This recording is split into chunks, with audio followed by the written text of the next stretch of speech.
Down the stretch here, we wanted to compete. We wanted to win for sure on our home floor, get a rhythm going, get everybody back.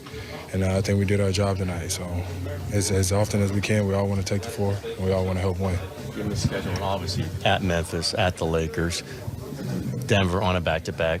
What does that tell you about what this team, how good this team is right now? It's good for us.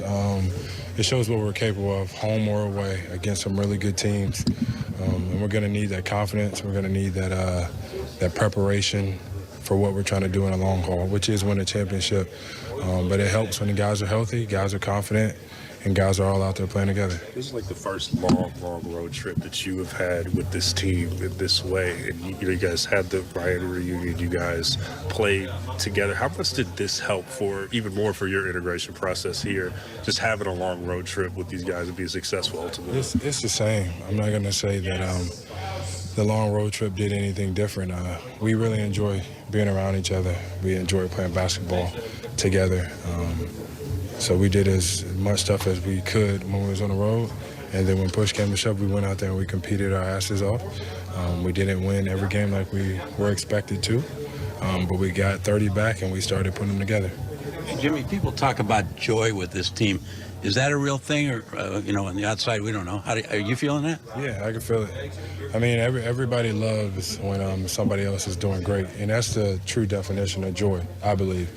When you're celebrating somebody else's success, when somebody else has a great game, we know it. They know what they're capable of. And it's really fun to celebrate when somebody else hits a big shot or somebody else goes on a run or has a career high or does something that they haven't done before. That's the true definition of joy. Is that fun when you guys are really cooking like that? Appreciate you. We're a lot of times tonight and in recent weeks. Yeah. It's always fun to win. Don't get me wrong. But it's always fun when BP is having hell of a games. You expect it from Steph. But QP can do it. JK does it. Mo be doing it. Dre does it on both sides of the ball. So that's the best part of this game, when you see one of your teammates doing something incredible and you get to smile, you get to celebrate. Some people are saying it seems like the crowd can feel what's happening here. Did you sense that from this crowd tonight? Yeah. I mean, you feel that when Steph's on the floor, home or away. So we get that benefit of the doubt that we always got him on the floor. So I think everybody knows that we always have a chance to win the game when we got Steph. But, man, when the crowd gets into it on the home floor, there's nothing like it. I like the Warriors chants. I like everybody standing up. I like the MVP chants that he's getting well-deserved. It's all good things when we're at home. Even after this road trip. All right, Jimmy looks tired. You can see it in the eyes. I mean, Draymond was saying, I'm exhausted. I want to go home. But what are they playing for right now? Yeah, standings? you spend 2 weeks on the road in 6 different cities. You can say, well, they spent 3 days in Miami or 4 days in Miami and yada, yada. But still, you're away from home for all that time, and you're living out of a suitcase. Steve Kerr said that he did 3 loads of laundry today.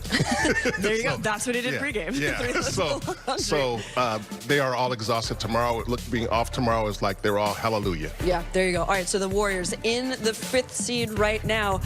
They were chasing the Lakers yesterday. They were 1 game behind the Lakers yesterday, but this is tonight. This is a brand new day. The Lakers have leapfrogged the Nuggets to go into 3rd.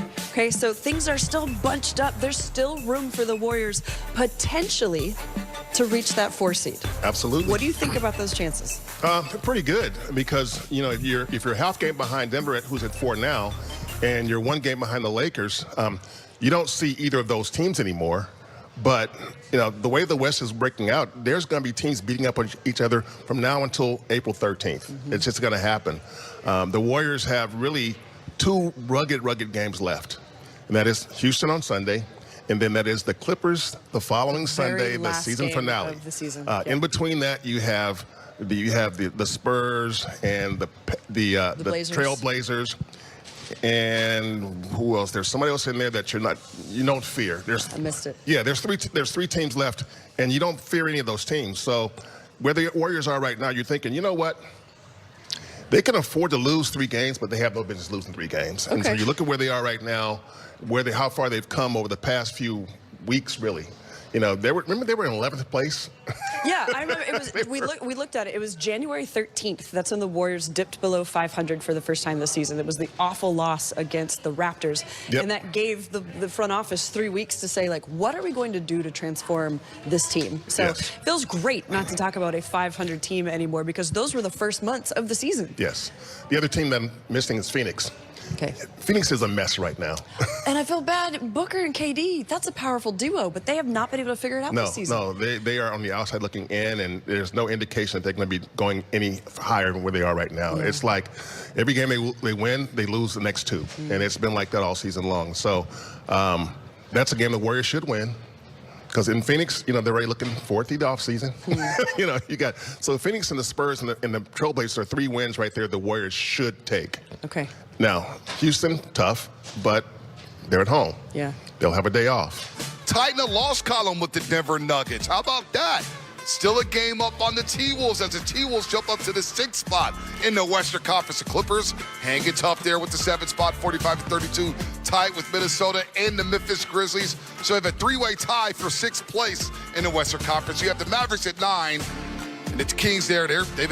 They blew out the Charlotte Hornets tonight. They're now 37-40, but the Warriors now a game behind the Lakers in the loss column. However, the Lakers have the tiebreaker over the Dubs as well as Denver. They have the tiebreaker over the Golden State Warriors, but it is important that the Warriors are playing their best basketball right now. Really close race.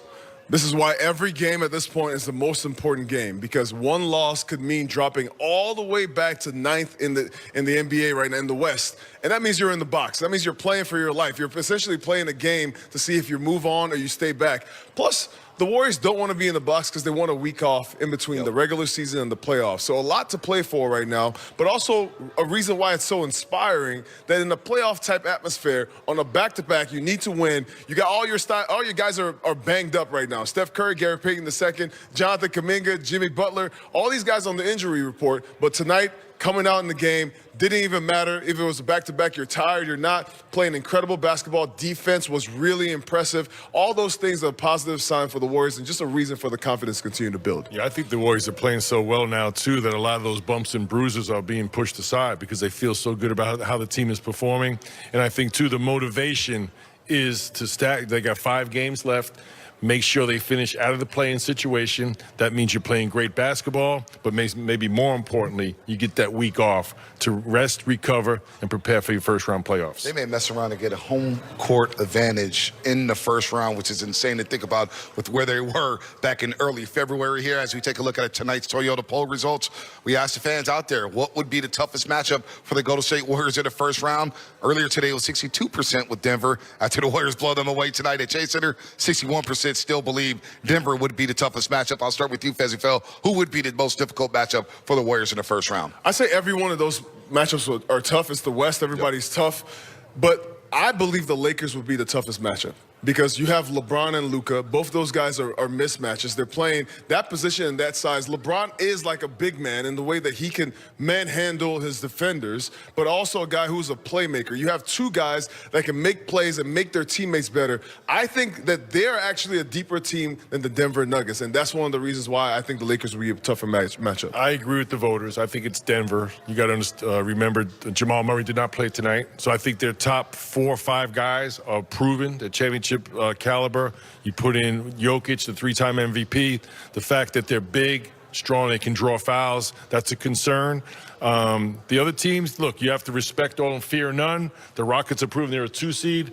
I do think the Lakers, that they can stabilize, neutralize Luka and LeBron. And if I look at the remaining roster after Luka and LeBron, I take the Warriors all day. It's really crazy also that all 3 teams are playing all of them back to back to back. And this is the last team, the Nuggets are, the last team that the Warriors hadn't beaten that's above the Warriors in the standings. And now this gauntlet, right? The 4-game gauntlet, they're 3-0 after beating Memphis, the Lakers, and of course tonight, the Denver Nuggets. But Pods becomes the youngest Warriors player to have back-to-back 25-5-5 games. Impressive. Since Stephen Curry back in 2010.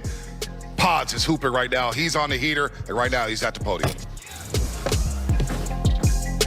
How do you view these last 2 games for you? Sort of what got you in this groove, and how much do you think? I mean, Steph having these outbursts helps everybody, but how much has it helped you in terms of just space, attention, that kind of stuff? Yeah, I think honestly, I look at it in the reverse. I look at, me, Moses, J.K., Quinn, all helping Jimmy and Steph. And I think by us being a threat, by us scoring, Peyton Watson was on me tonight.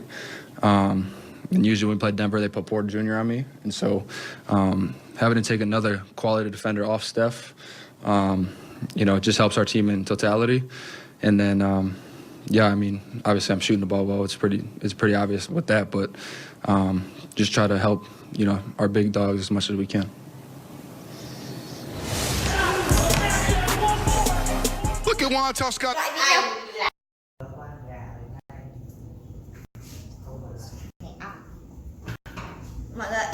Xin chào tất cả mọi người đã quay trở lại với kênh của mình. Hôm nay mình sẽ tiếp tục hướng dẫn các bạn câu tượng. Tượng hôm nay của mình sẽ có tiêu đề là